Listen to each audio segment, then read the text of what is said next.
Welcome to the next episode of the Existential Files. Louie, you there? I am. How do? Fantastic. I'm good. How are you? Not bad, thank you. We're joined today by I think a very special guest, somebody who I encountered through my work within positive psychology. It's Nick Brown. Nick, are you with us? I am with you. Now, Nick, I'll do a very brief introduction. You can obviously correct me or add to it as you wish. But the reason why I was drawn to some of your work, it was really in the context of my teaching on an MSc in Applied Positive Psychology. So you and I know that's the acronym MAP, these MAP programs. The one that I'm involved with is at Buckinghamshire New University.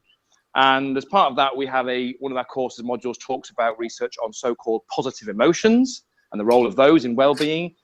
And there's some work of Barbara Fredrickson, Professor Barbara Fredrickson, who, well, as we'll discover, maybe if we briefly touch upon it, is that as part of her work at one point was suggesting, it's important to have a ratio of 3-to-1 positive emotions to so-called negative emotions.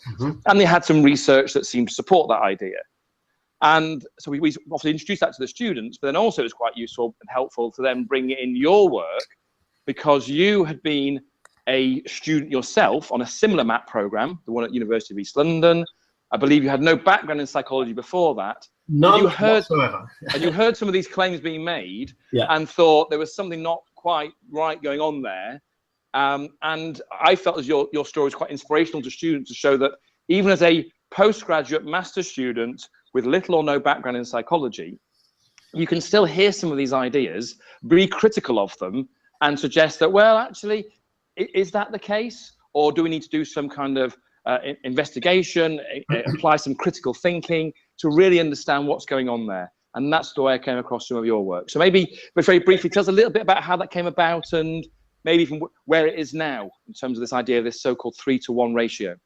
Well, I mean, the 3-to-1 ratio, Dr. Fredrickson keeps talking about it, but I'm not aware that anyone takes it very seriously. The point was that it was claimed on the basis of analogies with some real equations from fluid dynamics, and the analogy was just completely hopeless. And I was really quite surprised, because the story is in Fredrickson's book called Positivity, about how this Latin American business consultant, Chilean/Brazilian business consultant called Marcel Losada brought this idea to her. And I find him completely indistinguishable from a charlatan and a con man. And when we demonstrated that most of what he was talking about was just utter kind of sciencey sounding rubbish, I presumed that Dr. Fredrickson would go, oops, I got conned by a smooth talking individual. I'm terribly sorry, retract the paper, and we could all move on. Instead of which she kind of doubled down on it. And so what's quite interesting is Well, can I just pick up that phrase then, double down, because she double down on it? She continues to insist that there is some ratio of positive and negative emotions, at which point some kind of step change happens in your emotional life. Because that was the claim, because the paper itself it's a 2005 paper, I want to say, I think, in American Psychologists, where essentially they're using all these complex dynamics and differential equations and so on, suggests that actually when you look at the impact of people's experience of so-called positive and negative emotions, allegedly at the time, at this 3-to-1 ratio, something quite special seems to happen. Really, yes. The people who are described as being flourishing, leading those amazing flourishing lives, when they hit that magical critical ratio. Yes, and if you look, I mean, essentially the definitions become rather circular. People are flourishing if they have this ratio. If you have that ratio, you're flourishing, and it's quite hard to find the entry point into that particular circle. The point is, of course, that the kind of marketing requires that there is such a thing as flourishing, because positive psychology can help you get you there. And here is Dr. Fredrickson's course that you can take. Here is the book you can buy. Here is a bunch of other books you can buy from the positive psychology people, and you will be flourishing. And we'd all like to be flourishing. We certainly wouldn't want to be languishing, which is languishing is when you're not depressed, but you're just sort of getting along. And the idea is you're all going to be happy, clappy, and flourishing. And there are lots of people to whom that is an extremely appealing idea, and many of them have 1995 in their pocket to spend on the latest book. Okay, so from there, maybe we can broaden it out a little bit. So that's kind of where the context in which I came across your work. And again, I think it was great as a master's student. You then linked with others and you publish papers and you start. In fact, I think you're doing a PhD now. Is that right? I am enrolled on a PhD program where the focus of my research, or the thesis I'm attempting to produce, it's at a Dutch university. A Dutch PhD is more a collection of published articles than it is a sort of 90,000 word new piece of writing that you drop on the examiner's desk and they have to read. And so I'm kind of accumulating published articles in which I am skeptical, particularly of. For example, I can use past papers, but I'm not using the positivity ratio paper, in which I am skeptical of the health claims made by positive psychology. So, and the kind of holy grail of positive psychology is, be upbeat and optimistic, and you won't get cancer. That's kind of the implicit message. Nobody's really had the courage to put that one out there yet, but it's clearly kind of understated in some of this stuff. And so there are all of these various articles coming out with terrible physiological proxies, and they go up by 3 in some population, and therefore positive emotions are going to stop you getting ill or something. And there is quite a that's obviously going to sell a whole lot more books and public policy and get grant funding, more than just saying that happier people are flourishing, which is another way of saying that happier people are happier. Great. I'm thinking of shiny happy people as well. Is it REM? I'm not a great fan of that song, but yeah, I mean, there is a great deal of self-referentiality in a lot of academic psychology, but you have to be on the alert for the fact that very often, particularly in positive psychology, the end result is that they have demonstrated that happier people are less unhappy. So, I mean, that's why in that respect, then, in a minute, we may sort of move a little bit away from positive psychology into areas I know that Louie would feel, okay, this is why we're talking about this stuff in this context. It's not just because Matthew happens to be interested in positive psychology and happens to know Nick, who happens to have done this work.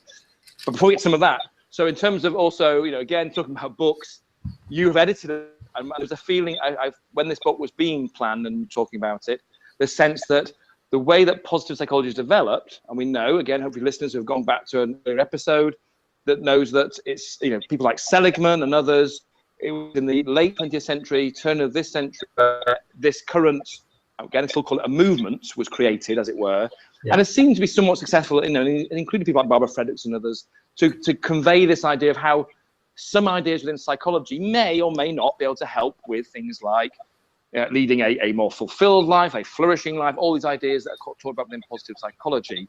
And it feels as though this kind of pendulum is swinging back to saying, well, hold on a minute, there's lots of claims being made here. Have they been duly tested? Have they been, been critically explored?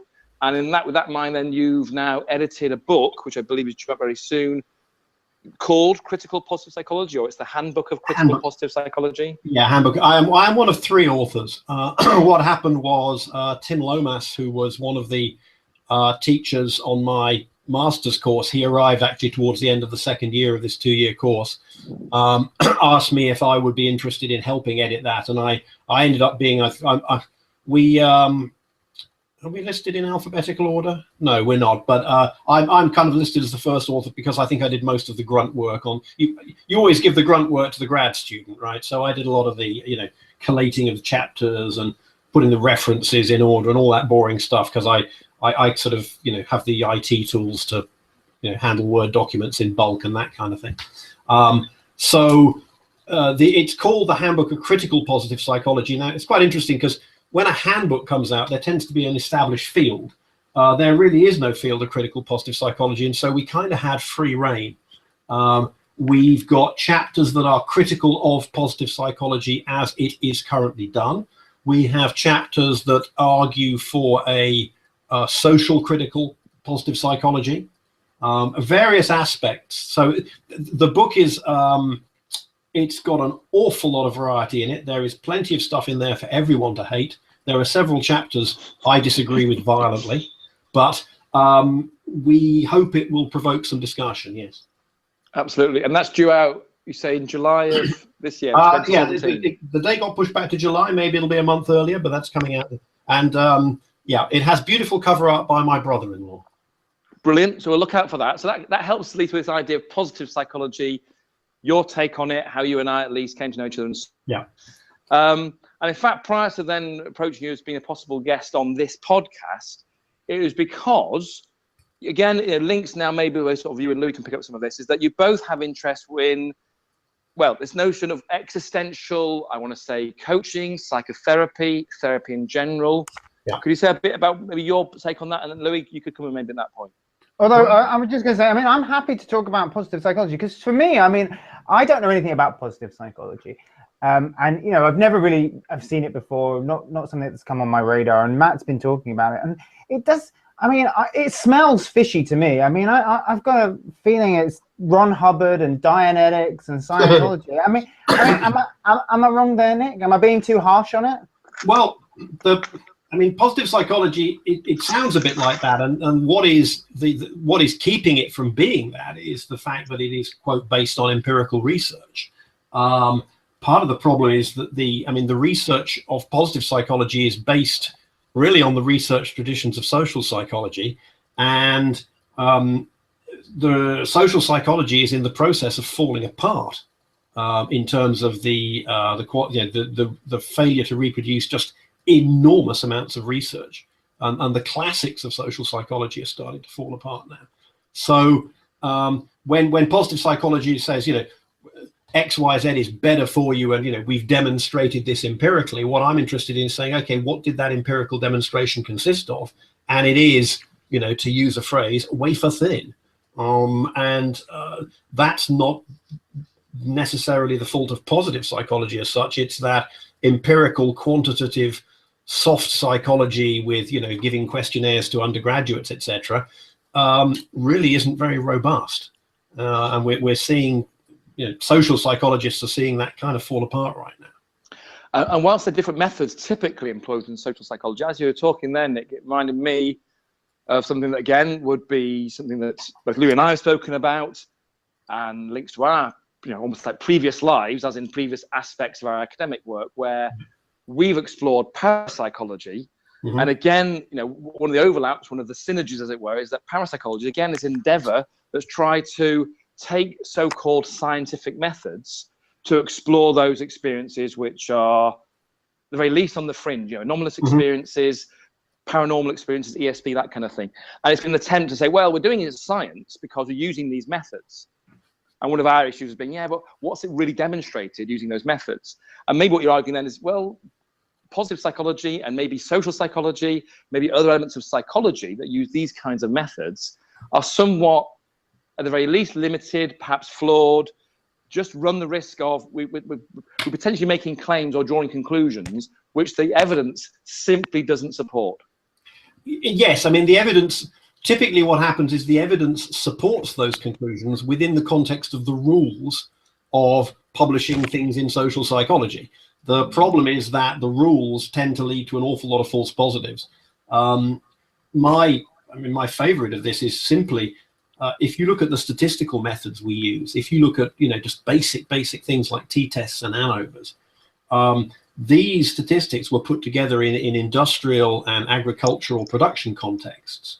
And if you're Ronald Fisher and you're looking at a whole field of wheat plants and you see they all grow to a foot tall without fertilizer, and you want to know if you can improve your yield by giving them fertilizer, it doesn't matter if 90% of them grow to 2 feet and 10% of them wither away, because you've increased your output by 45%. And, you know, the plants are all exchangeable. They don't matter.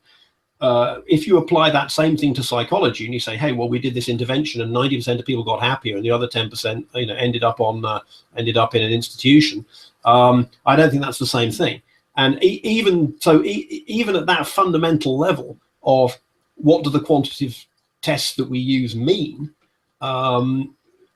almost any form of quantitative psychology is going to run into the problem that, you know, we're talking about averages all the time. And if you look at the you don't tend to see that, because when you read an article, it says past research has shown that XYZ brackets and a reference. And then you go and look it up and you say, well, actually, what did they do? They gave a bunch of undergraduates a moderately unreliable measure, and they got a, you know, they got a p equals 0.04 result. Whoop-de-doop. You know, so just the quantitative methods that people use in pretty much all of quantitative psychology, I personally have a bit of a problem with. I have to be a little bit careful how far I push that argument, because at that point, the psychologists who are receptive to my argument tend to get a bit uncomfortable because they use those methods too. And I'm conscious of not wanting to sound like a sort of the kind of crank who says that, you know, all science is corrupt and we can't trust any, et cetera, et cetera. But I think there are questions to be asked about what quantitative psychological methods can tell us, full stop.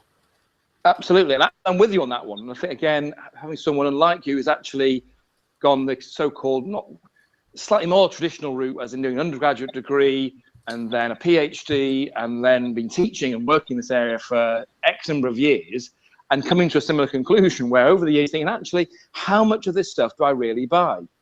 Particularly when it's that dominant paradigm of quantitative methods where we do these experiments, or we test it in these ways, with these kind of high-fluting stats. We can demonstrate quite clearly that this affects that's related with this, and we can come up with some very clear things that and the media portrays. And I remember, again, one aspect that really drew my attention from your work is that we had all these claims in the media about, oh, do X, Y, and Z and you become happier.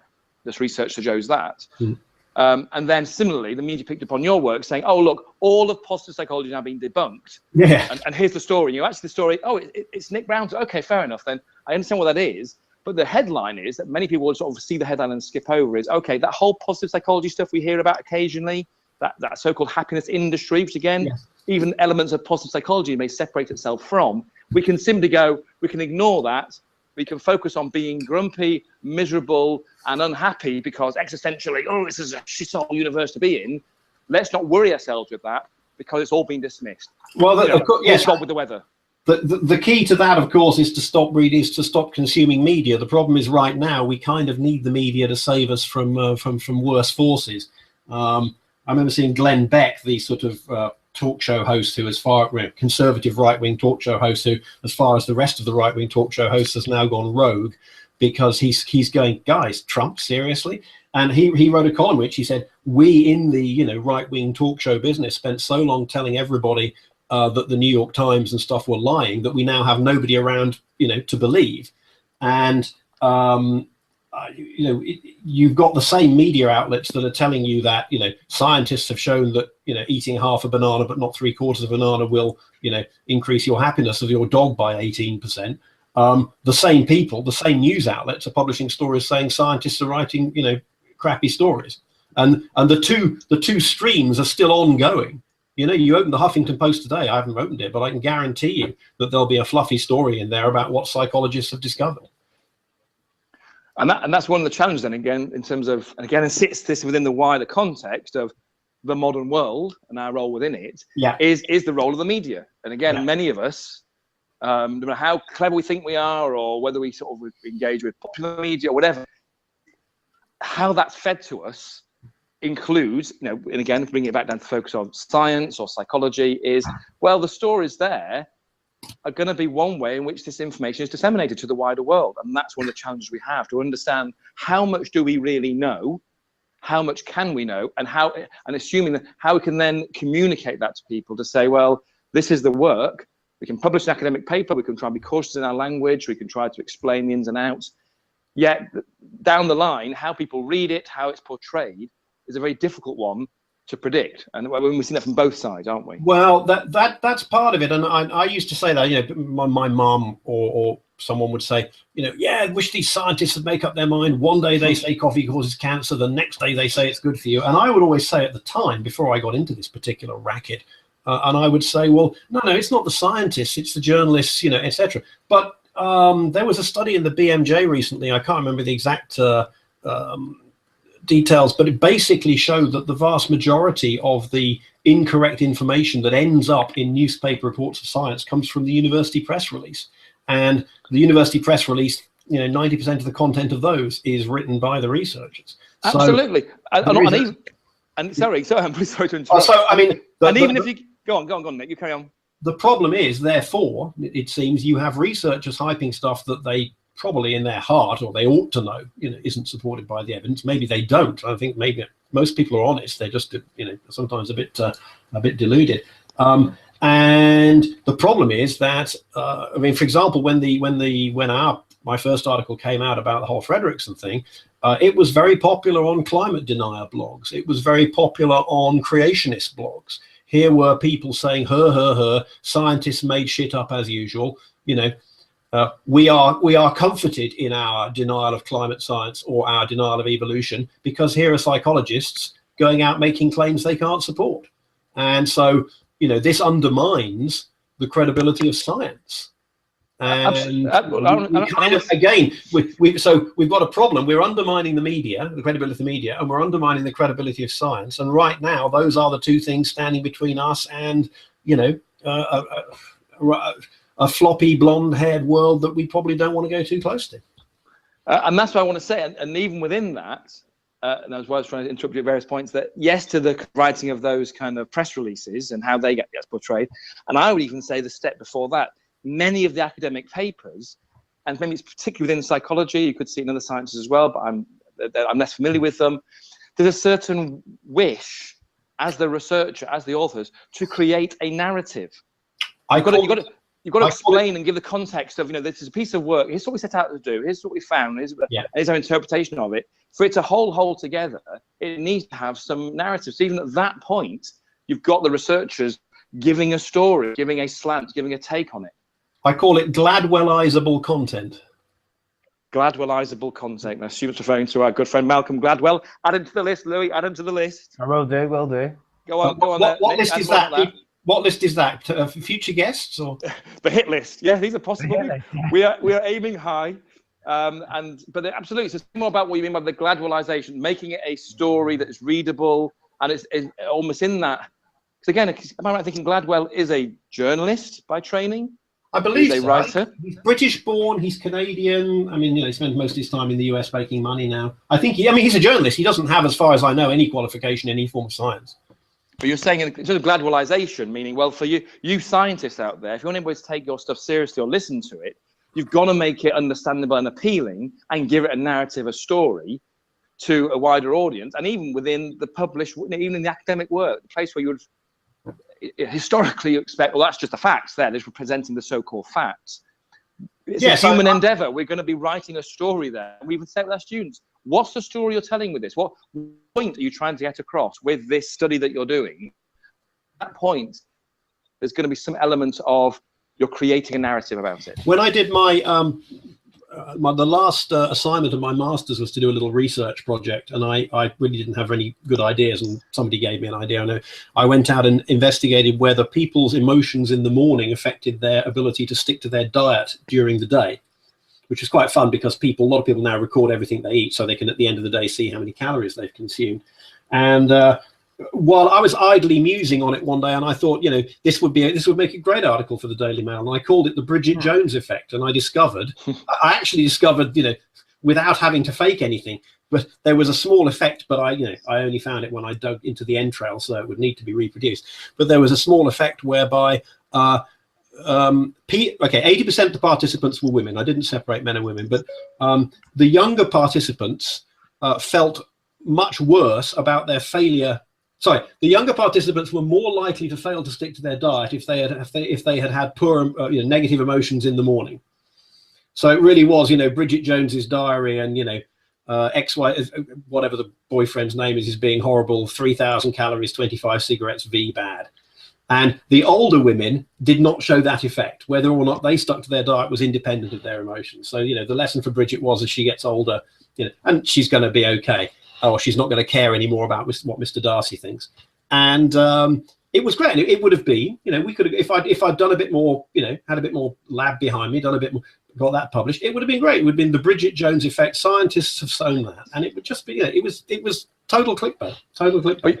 I was going to say, it would have been great. Great in what sense? No, maybe not for you, because then people have gone, actually, isn't this when your 3-to-1 critique came out? They go, this was the same Nick Brown who published. Indeed, it would have been a rank hypocrisy of me. Yes. That never stopped us before. We're okay with that on this podcast. Oh, we're all yes, no, yeah. Don't get me started on the rank hypocrisy. Yes. Louis, where are you with all this at the moment? How do you feel about all this? Well, as a non-academic, I mean, you know, I'm not in academia anymore, and I mean, I'm on Nick's side here, Matt. I mean, he seems to be talking. But you're making out as though there's sides, though. You're assuming I'm on a different side from Nick. I didn't know there were sides here. Well, exactly. Very nice. You're on Nick's side. I mean, you are a bit of a media whore, Matt. Thank you. Any opportunity. And so, hold on a minute. You're all. If we're talking about most haunted, you were on there as well, there, Louis. So don't. I was. This is true. But then, you know, as I said, I've left academia, and I mean, I think what Nick is saying is a lot of it seems very true. Well, I can't really say. I don't really see what more I can offer in this. Well, in which case, that brings us to a natural end. I'm hoping, Nick, you will join us again, maybe on some in the future, because I think you touched on some really important ideas there that go beyond just positive psychology. They do touch upon this idea of, you know, the role of science, the role of the media, particularly in this modern world. And while some of the topics that Louis and I have spoken about, and no doubt will continue, are those bigger questions, and I know you also have an interest in existential ideas. Mm-hmm. Maybe a future podcast will come back and talk to them about some of those ideas as well. Indeed, why not? Brilliant. Thank you for that. Appreciate it. Bye-bye for now. Thanks for having me.